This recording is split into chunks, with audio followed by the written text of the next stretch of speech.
Dewan Komisaris tidak akan ada artinya kalau kelakuan itu di-endorse sendiri oleh negara, dalam hal ini kementerian.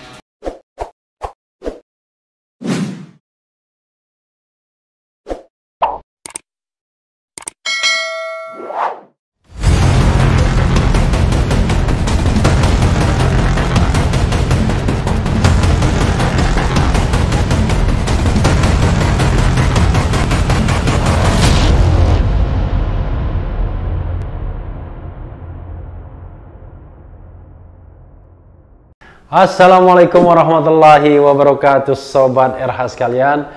Jumpa lagi kita di channel yang keren ini, Keren Cadas. Kali ini ada berita yang ngeri-ngeri sedap ya. Berita yang luar biasa. Ahok bongkar aib Pertamina. Sebut direksi lobi menteri dan hobi utang. Luar biasa ya. Demen nih saya kalau ada orang kritis tuh, walaupun terhadap internalnya sendiri ya. Coba kita bacakan, ini dari kumparan.com. Komisaris Utama Pertamina Persero Basuki Cahaya Purnama alias Ahok secara mengejutkan berkomentar mengenai kondisi perusahaan yang tengah diawasinya. Dalam video yang beredar di YouTube, Ahok menyinggung mengenai lobi-lobi direktur untuk pergantian jabatan hingga kebiasaan perusahaan mencari utang. Jadi Ahok baru paham ya bagaimana tidak profesionalnya BUMN kita, terutama kalau sudah menyangkut pergantian direksi. Biasanya komisaris bisa dilampaui, para direksi langsung lobi kepada kementerian, begitu ya. Padahal ada aturan dalam BUMN Tbk itu nominasi setidaknya harus melibatkan Dewan Komisaris ya. Dalam video berdurasi 6 menit yang diunggah akun Point, Ahok menyebut semua Dewan Direksi Pertamina melakukan lobi ke menteri untuk pergantian direksi ya, kebiasaan ya. Dia merasa emosi karena pergantian direktur itu tanpa memberitahu dirinya. Baru merasa ya Ahok ya. Ini kejadian dan hal-hal yang biasa terjadi ya. Ini perusahaan tertutup Pertamina, Tbk saja sering dilampaui. Itulah yang saya katakan sebagai governance yang tidak ditegakkan ya. Dia ganti direktur pun bisa tanpa kasih tahu saya marah-marah juga. Jadi semua direksi lobi-lobinya ke menteri, yang menentukan menteri. Komisaris pun rata-rata titipan dari kementerian, kata Ahok dikutip Kumparan Selasa 15 September ya. Ahok mengaku memotong jalur birokrasi dalam tubuh Pertamina. Kata dia, jika dulu mau naik pangkat di Pertamina harus melalui syarat yang disebut Pertamina Level of Reference. Dia mencontohkan, agar pegawai Pertamina bisa menikmati jabatan senior vice president, orang itu harus 20 tahun ke atas. Saya potong sekarang, semua harus lelang terbuka, lanjut Ahok. Luar biasa. Komisaris rasa direksi ya. Tak hanya soal lobi-lobi direksi, Ahok juga menyebut persoalan gaji di Pertamina. Kata dia, ada yang dicopot dari jabatan direktur utama dari anak usaha dengan gaji yang sebelumnya 100 juta rupiah per bulan. Usai dicopot, orang tersebut masih mendapatkan gaji yang sama. Harusnya gaji mengikuti jabatan Anda dong. Mereka bikin gapok, gaji pokok gede-gede semua. Jadi bayangin, orang kerja sekian tahun gapoknya bisa 75 juta rupiah. Luar biasa ya. Dicopot pun enggak kerja dibayar segitu. Gila aja nih. Nah, ini yang kita lagi ubah sistem itu, kata Ahok. Ahok juga menyinggung Pertamina soal kilang. Dia ingin mengaudit proyek-proyek kilang Pertamina dan menanyakan ke direksi berapa investor yang sudah tertarik tapi malah didiamkan perusahaan. Terus yang sudah nawarin kenapa ditolak? Kenapa kerja seperti ini? Saya mau audit ini. Saya emosi juga hari ini. Mereka mau mancing saya emosi. Kalau saya emosi, nanti laporin presiden. Ahok mengganggu keharmonisan. Lanjutnya. Terakhir, Ahok juga menyebut Pertamina memiliki utang 16 miliar US dollar. Tapi direksinya memiliki kebiasaan untuk cari pinjaman terus. Uang tersebut katanya untuk akuisisi lapangan di luar negeri. Padahal masih ada 12 cekungan di dalam negeri yang berpotensi memiliki minyak dan gas di dalamnya. Luar biasa. Sekarang udah utang 16 miliar US dollar. Tiap kali otaknya minjem duit terus nih. Minjem duit terus akuisisi lagi. Saya bilang, tidak berpikir untuk eksplorasi. Kita masih punya 12 cekungan yang berpotensi punya minyak dan gas. Lu ngapain di luar negeri? Ini jangan-jangan ada komisi lagi nih beli-beli minyak di luar, tutur Ahok. Ini Ahok bener ya. Dalam video tersebut Ahok menyebut dirinya sebagai eksekutor, bukan sebagai pengawas di Pertamina. Nah ini yang keliru ya. Dia mengibaratkan komisaris di BUMN itu ibarat neraka lewat, surga belum masuk. Neraka lewat, surga belum masuk. Pertamina sudah aman dan nyaman, kok masuk kamu? Nih brengsek satu. Ahok mengganggu keharmonisan. Ahok sama saja kekacauan, kekisruhan. Kalau enggak ada Ahok, kan enggak ada yang ribut, kata Ahok. Mengenai pernyataan Ahok di video ini, Kumparan berusaha menghubungi Ahok, Kementerian BUMN dan Pertamina. Juru bicara Kementerian BUMN Arya Sinulinga menjawab singkat. Dia menyebut bahwa pengawasan di internal Pertamina memang tugas komisaris. Nggak berani Arya ya, nimpe Ahok ya. Biasanya paling hobi dia nimpe orang ya. Mengenai pembenahan atau pengawasan di internal Pertamina, ya itu memang tugas komisaris melakukan pengawasan, ujarnya kepada Kumparan. Padahal tidak hanya soal pengawasan yang dikatakan Ahok, tapi kritik kepada Kementerian BUMN ya. Ditanya mengenai ucapan Ahok tentang direksi yang lobi-lobi menteri dan membuat gaji pokok yang besar, Arya enggan berkomentar. Luar biasa, nggak berani dia ya. Gitu. Mengenai sindiran itu, Pertamina buka suara. Vice President Corporate Communication Pertamina Fajria Usman mengatakan, perusahaan menghargai pernyataan Ahok sebagai komut Pertamina. Kata dia, hal ini juga sejalan dengan restrukturisasi Pertamina yang sedang dijalankan direksi agar perusahaan menjadi lebih cepat, lebih adaptif, dan kompetitif. Pertamina dan beberapa anak perusahaan telah menerapkan ISO 37001 2016 mengenai sistem manajemen anti penyuapan SMAP dan menjalankan kerjasama dengan KPK dan nantinya dengan PPATK yang membuktikan komitmen Pertamina untuk lebih transparan dan memastikan semua sesuai dengan prosedur. Biasanya kalau perusahaan kerjasama dengan KPK, PPATK, makin nggak benar biasanya, tapi mudah-mudahan bagus. Kami menghargai pernyataan Pak BTP sebagai komut yang memang bertugas untuk pengawasan dan memberikan arahan, kata Fajria kepada Kumparan. Kalau enggak ya digeser juga Fajria ini.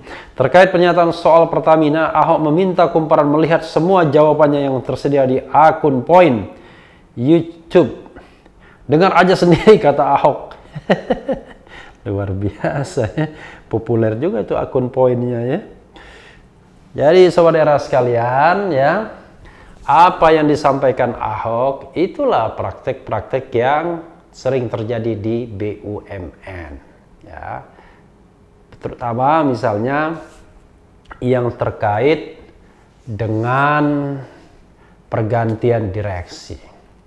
Ada ketentuan misalnya peraturan menteri yang mengatakan bahwa kalau mau pergantian direksi dan itu TBK, maka harus melalui Dewan Komisaris pengusulannya. Terutama yang terlibat adalah komisaris utama dan komisaris independen. Kenapa begitu? Karena dalam perusahaan atau dalam BUMN yang TBK, pemegang sahamnya kan tidak hanya negara, yang dalam hal ini diwakili Kementerian BUMN, tetapi juga ada pemegang saham publik. Ya, misalnya dalam kasus ketika saya di Jasa Marga, ada 30% saham publik, 70% saham pemerintah. Itulah sebabnya pergantian direksi harus memperhatikan juga suara atau pendapat atau penilaian dari Dewan Komisaris. Karena Dewan Komisaris itu tidak hanya mewakili kepentingan pemegang saham yang mayoritas, tapi juga pemegang saham yang minoritas. Karena mereka ditunjuk dalam RUPS, Rapat Umum Pemegang Saham. Jadi bukan hanya ditunjuk oleh kementerian, tapi Rapat Umum Pemegang Saham Walaupun dalam hal ini, sebagai pemegang saham seri A Dwi Warna, negara melalui Kementerian BUMN yang memiliki kewenangan. Tapi theoretically, dia adalah mewakili 100% saham, bukan hanya 70% saham misalnya. Tapi masalahnya Sobat Era sekalian, dalam praktik, ketentuan itu ada jalan tikusnya. Yaitu ketika Kementerian BUMN menganggap bahwa ada talent yang punya prestasi achievement, maka bisa diusulkan langsung tanpa melalui Dewan Komisaris. Nah, ini pemikiran yang bodoh-bodoh pintar. Kenapa begitu? Masa yang dicalonkan, yang diusulkan orang yang tidak berprestasi? Kan tidak mungkin. Jadi kalau kita mau mengusulkan seseorang menjadi direksi, ya harus jelas achievement-nya. KPI-nya seperti apa? Kalau dia berasal dari dalam. Tapi kalau berasal dari luar, memang Dewan Komisaris tidak terlibat langsung. Langsung mereka jadi jalan samping di kementerian. Tapi itu pun sebenarnya harusnya melibatkan Dewan Komisaris paling tidak untuk mendapatkan informasi bagaimana jalannya perusahaan tersebut. Tapi Sobat RH sekalian, sudah menjadi praktik. Justru direksi-direksi itu jauh lebih dekat kepada Kementerian BUMN ketimbang komisarisnya sendiri. Ya mungkin hanya 1-2 komisaris yang dianggap. Tapi rata-rata kalau misalnya ada kegiatan, ada acara, ya para direksi inilah yang berada di garda terdepan, duduk di barisan terdepan dekat menteri sebagai dayang-dayang mereka. Karena kedekatan itu rata-rata kedekatan dengan direksi. Sederhana saja Sobat Era sekalian, karena direksi inilah yang memegang pundi-pundi ekonomi sebuah BUMN, bukan komisaris. Karena itu, kalau komisarisnya, cantolannya hanya pejabat di bawah menteri atau menteri itu sendiri, nggak kuat. Makanya orang seperti Ahok berani dia petantang-petenteng, ribut, protes, dan lain sebagainya. Karena cantolannya presiden langsung. Arya Sinulinga pun yang biasanya boros omongan, tidak berani juga langsung timpe Ahok ya. Kenapa begitu? Ya dia tahu, dia akan mengukur kalau adu kekuatan siapa yang akan tersingkir. Itulah kalau kita lihat BUMN dalam kacamata power struggle ya. Bahkan nanti dalam video selanjutnya Ahok mengusulkan agar Kementerian BUMN dibubarkan. Wah, ini sudah mau head to head sama Erick Thohir ya. Ya head to head sama Erick Thohir pun Ahok masih percaya diri karena cantolannya sama-sama presiden. Nah, hanya Ahok kan punya sejarah yang lebih panjang ketika sama-sama menjabat di kantor gubernur DKI sebagai wakil gubernur dan kemudian gubernur. Ketika Jokowi jadi gubernur, dia wakilnya. Lumayan, kerjasama dari 2012 sampai 2014 menjelang Pilpres. Jadi paling tidak ada chemistry di sana. Terbukti ketika Ahok keluar dari masa penahanannya, ya, lembaga pemasyarakatan langsung diangkat sebagai komisaris utama Pertamina. Jadi saya pribadi Sobat Era sekalian demen juga dengar pernyataan-pernyataan Ahok ini ya. Kenapa? Ya itulah masalah di BUMN kita, profesionalisme. Jadi kalau kita bicara tentang 3 level ya kepengurusan BUMN, level pemegang saham ya melalui RUP, rapat umum pemegang saham, lalu level dewan komisaris dan dewan direksi, harusnya pengawasan kepentingan pemegang saham itu diwakili oleh dewan komisaris. Jadi kalau ada apa-apa misalnya pengusulan direksi dan lain sebagainya, ya dewan komisaris sebagai pihak yang dipercaya oleh pemegang saham. Itu teorinya, prakteknya kadang-kadang mereka memasang dewan komisaris untuk pajangan saja. Karena mungkin 1-2 dewan komisaris tidak berada pada orbit yang sama dengan Kementerian BUMN, karena droppingnya langsung dari pusat kekuasaan, lalu komunikasinya langsung kepada direksi, dewan komisaris dilewati. Kalau praktek atau governance ini tidak pernah ditegakkan berat. Ya sebagai contoh lah misalnya, menteri atau staf khususnya direct langsung kepada dewan direksinya, bukan kepada komisarisnya. Nah ini kelakuan yang harus betul-betul diperbaiki. Jadi governance BUMN itu harus diperbaiki. Itu satu hal. Jadi antara hubungan direksi dan kementerian, yang kadang-kadang hubungan yang simbiosis, mutualistik, sama-sama saling menguntungkan. Kementerian membutuhkan direksi, direksi apalagi membutuhkan kementerian. Dan komisaris cuma ya mungkin dilalui dalam lalu lintas itu. Banyak hal yang kemudian mereka tidak dilibatkan. Apalagi kalau cantolan gantungan komisarisnya levelnya di bawah menteri atau cuma setingkat menteri lewat. Kecuali kalau gantungannya levelnya seperti Ahok yang langsung bergantung dari Presiden Joko Widodo atau Jokowi. Itu yang pertama. Yang kedua, Sobat Era sekalian, memang harus dicek governance BUMN tersebut. Pada era Presiden Jokowi yang getol sekali membangun infrastruktur, membangun ini, membangun itu, dan lain sebagainya, maka memang hampir semua BUMN, terutama yang strategis, itu cari utang kemana-mana. Ya, semuanya cari utang. Kenapa begitu? Pertama, memang dibutuhkan untuk membangun. Kedua, jangan salah, hati-hati dengan free ridersnya. Karena ada utang berarti kan ada uang. Ada uang, ya seperti kata Ahok sendiri, mungkin saja akan ada komisi. Belum lagi kemudian profesi-profesi penunjangnya ketika utang itu mau diterbitkan. Utang itu mau didapatkan, semua dapat. Profesi akuntannya ada, profesi hukumnya ada di sana. Bahkan internal perusahaan itu sendiri bisa pergi kemana-mana, roadshow kemana-mana untuk mendapatkan utang tersebut. Nah, kelakuan seperti ini memang harus jelas diawasi oleh Dewan Komisaris.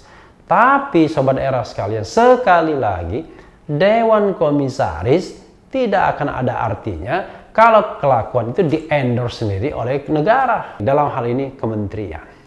Jadi, bisa jadi Dewan Komisaris yang ditenteng oleh negara, oleh para menteri, oleh menteri BUMN terutama, untuk cari utang kemana-mana, atau dikenalkan dengan investor sana, investor sini. Dalam kunjungan katakanlah negara di mana dewan-dewan komisaris itu ikut, dan seperti memberikan sebuah sign agar itu ditindaklanjuti. Jadi sekali lagi, profesionalisme BUMN kita terkoyak-koyak karena hubungan yang tidak profesional tersebut dan penuh dengan vested interest atau penunggang-penunggang gelap, free riders. Ya, mudah-mudahan Sobat RH sekalian, seperti yang dikatakan Ahok ini tidak banyak, walaupun saya yakin mayoritas begitu ya. Mayoritas begitu rasanya.